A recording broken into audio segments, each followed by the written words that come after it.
Those of you that don't know me, my name is David Lang. I'm the president of the Brampton Environmental Alliance, and you can go onto the Brampton Environmental Alliance website to learn more about what we do, but we basically are advocates for a sustainable community, for Brampton to grow as a sustainable community.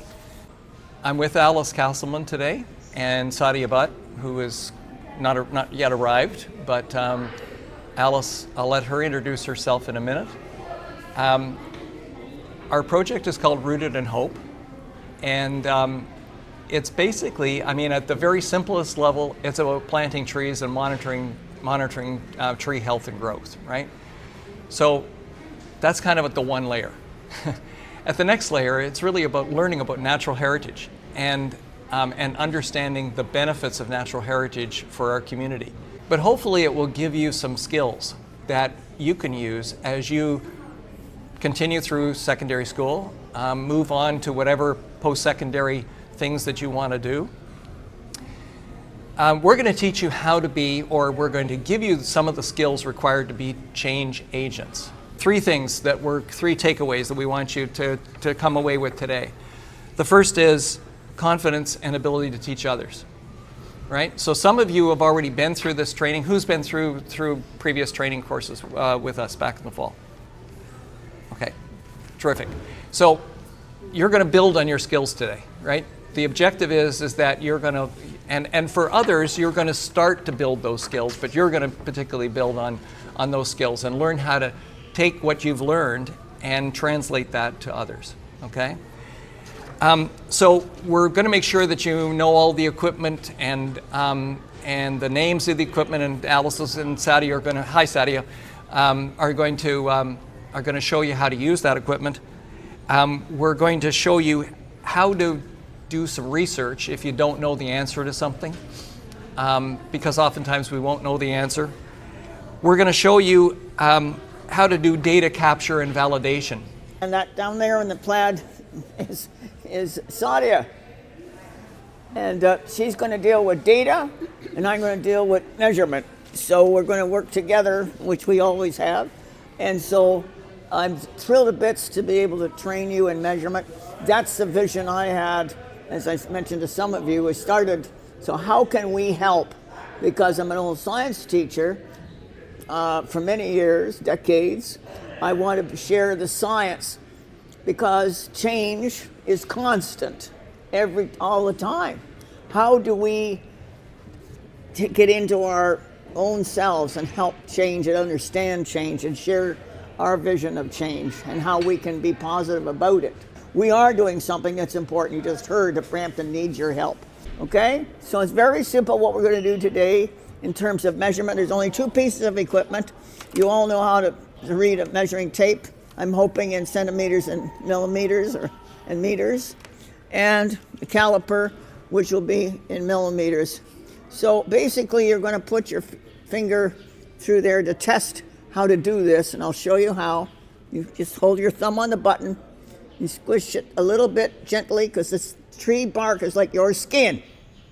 You don't want to squish and make a mess. So I'm in urban forestry. I'm a forest ecologist, and these are all the things that we do when we go out into the field to collect information about trees and the forests that they grow in. We need to use all of this information. And this is synthesized and scaled down so that someone can pick it up from grade 6 upwards to do it. As long as they know how to measure 2 decimal places, they can do this. So having a program as a leader, when you're out there and you have the tools to do the data collection properly and to teach your participants, then you will definitely come out with a product that is usable by scientists and forest ecologists and the city, like David was saying.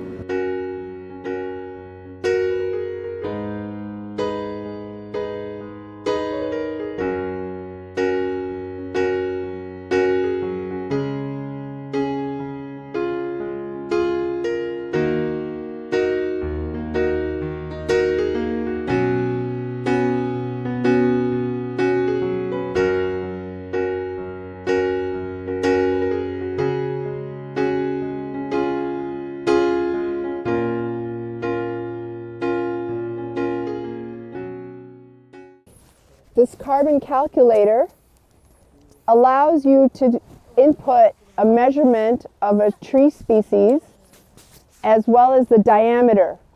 So remember I said like the measurement of the tree around, because if you all recall, trees grow wide and of course they grow height. That's why we're taking those measurements. And you can figure out how much carbon dioxide a tree is sequestering, right? Because that's one of our issues. The planet is warming up because it's producing what? Carbon dioxide, and what else? Methane, and we have other pollutants in the air that are causing issues, right? So we can figure out how much benefit these trees are doing for that situation, like sequestering carbon. And so you can pick a species. Let's say some of you saw probably serviceberry, or you can even put a maple, red maple in here. So if you click on the species, you'll see there's a list, right? So you can pick one. So let's pick red maple. And then what were some of the average DBHs for the trees that were big? How many centimeters? We only had one. Only one? 3 millimeters. 3 millimeters? Oh, it was too tiny. Anyone else? Yeah, we did too. You also got millimeters, not centimeters? Okay, let's go with 1 centimeter then. I think you can't put less than that. So put 1 centimeter, say go, and scroll down, and you see that it tells you the result. The total carbon stored in your tree above and below ground, the total carbon dioxide when you go down, sequestered, okay? And you can see that 2 kilograms for a 1 centimeter tree is stored in a tree total. And then it breaks it down. So you can use the data that you're collecting to do things like this, all right, for determining what's the benefit of that tree in our environment. Then you can also, as I spoke to you before, figure out how this whole area is growing. And you can compare plots. So we can compare how these trees are doing to that area over there. What's one of the differences that you can see right now from this plot to that plot? Yeah, it's higher, elevation, exactly. So you might say, okay, are the trees doing better that are higher than lower?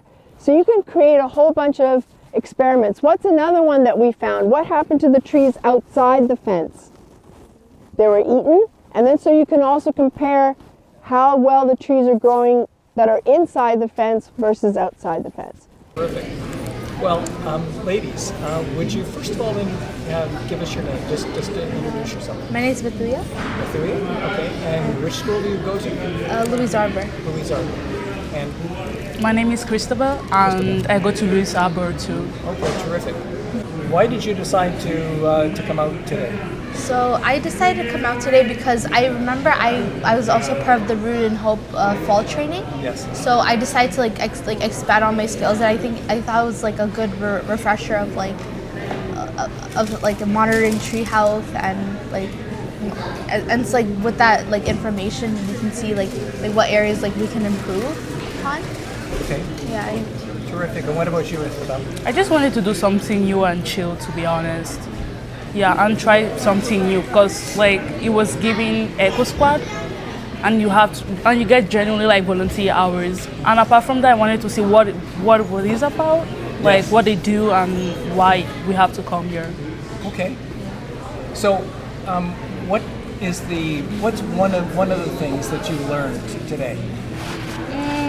I would say definitely learning more about the trees and how planting trees can actually help our environment, to be honest, and how collecting all these statistics and data can actually help us to understand where to plant the trees, which type of trees are actually doing well in such and in which spaces and environments. Okay. So, yeah, I would say Terrific. What about you, Mama? The most important thing that I learned today is that we should really focus more on our environment, and this could also help the new the next generation too. And do you guys see yourselves as leaders or as followers? I would say both, to be honest, depending on my choices that I make. Yes. What about you? I would say the same thing. Like Okay. sometimes, if I'm unsure about something, like I'd rather be like a follower, and then if I know like more about like a certain topic, then I would say I'm a leader. Okay. Yeah, exactly. And do you feel like you've got enough confidence in your knowledge about the trees and tree measurements that you'll be able to teach others? Me, yes. I could always ask before helping someone just to have a better, clear understanding. But I think I can help. It was pretty easy. Okay, terrific. What about you? I would say I am like pretty confident. And do you feel like you've got help and assistance, like between myself and Sadia and Alice, to be able and Millen to be able to help you if you have questions? Yeah, I would definitely say that they Okay. help. All right. What about you? Same thing. They were really helpful. Okay. Thank you both so much for agreeing to be interviewed and for coming out today and being part of this. The work that you're doing is really important. What's the one thing that you would take away from today's event? Honestly, everything. How many trees did you monitor today? 9. 9. Okay. Very good. Very good. I learned about different kinds of trees. What grade are you in? 11. Okay. And you're at Harold and Brathwaite as well? No, you're at Louise Louise Arbor. Arbor, yes. Right. What kind of activities do you think you'll get involved with back at the school then in terms of being able to transfer this information to those kids? Maybe plant more plants. More plants? Okay. Yeah. And there is an area within the Batsman Park that you did planting in before. Yeah. So we're going to get the city to open that area up so that you can do monitoring in that area as well. Okay. You feel like you've got enough support and information in order to be able to do this? Yes.